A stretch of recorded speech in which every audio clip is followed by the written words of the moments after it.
Katika tafakuri ya maisha na mafanikio katika siku ya leo, nimeweza kugundua kwamba ni asilimia kubwa ya watu ambao wanafeli ama wanashindwa kufanikiwa pindi wanapoyakaribia mafanikio yao. Yaani hatua tatu nyuma kabla ya mafanikio yao. Ndio maana katika kitabu cha Think and Grow Rich alichoandika Napoleon Hill, ameelezea katika section moja inaitwa The 3 Feet Before the Gold Mine. Yaani hatua tatu ama mita tatu nyuma kabla ya mgodi wa dhahabu. Hii ni historia iliyokuwa inamzungumzia kijana Dabi, kijana huyu ambaye alikuwa na elimu na maarifa hali ya juu, ambaye alitaka kuanzisha mgodi wa dhahabu. Dabi aliandaa vifaa na njia na malengo ya kutimiliza ndoto zake, lakini kitu kidogo alichopungukiwa Mr. Dabi ni uvumilivu. Alivyochimba mara ya kwanza, mara ya pili na hata mara ya tatu pasipo mafanikio, basi anaamua kukwiti, anaamua kukata tamaa na kuacha kuendeleza na uchimbaji wa madini. Dabi anafanya uamuzi wa kuuza vifaa kwa mtu mwingine. Naye mtu huyu anaponunua tu vifaa hivi, anachimba mita tatu tu kuelekea chini na hatimaye anafikia mgodi wa dhahabu.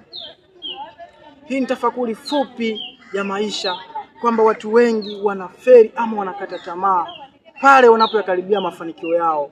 Hapo ndipo watu wengi wanapokata tamaa. And there is a sense of one notion or quotation which states that success is near to the death. Maisha yapo karibu sana na kifo. The time you feel give up, muda pale unapoona unaenda kukata tamaa, muda ule unapoona hauwezi kuendelea, ama muda ule unapoona nothing can be changed, it's the time you gonna prosper. Muda unapoona kitu chochote kinaweza kuwa kigumu sana katika maisha yako, utakapoweka juhudi ndipo utaweza kufanikiwa. Maisha hakika yapo karibu na kifo. Watu wengi wakubwa waliofanya makubwa duniani, muda ule wanaonekana wanakwenda kukata tamaa, ndipo walipoenda kufanikiwa, lakini walipoweka juhudi na consistency. Je, utaishia katika hatua tatu nyuma kabla mafanikio yako, ama utaongeza hizi hatua tatu uweze kufikia mgodi wa dhahabu, ama uweze kutimiliza ndoto zako? Never quit, never rush.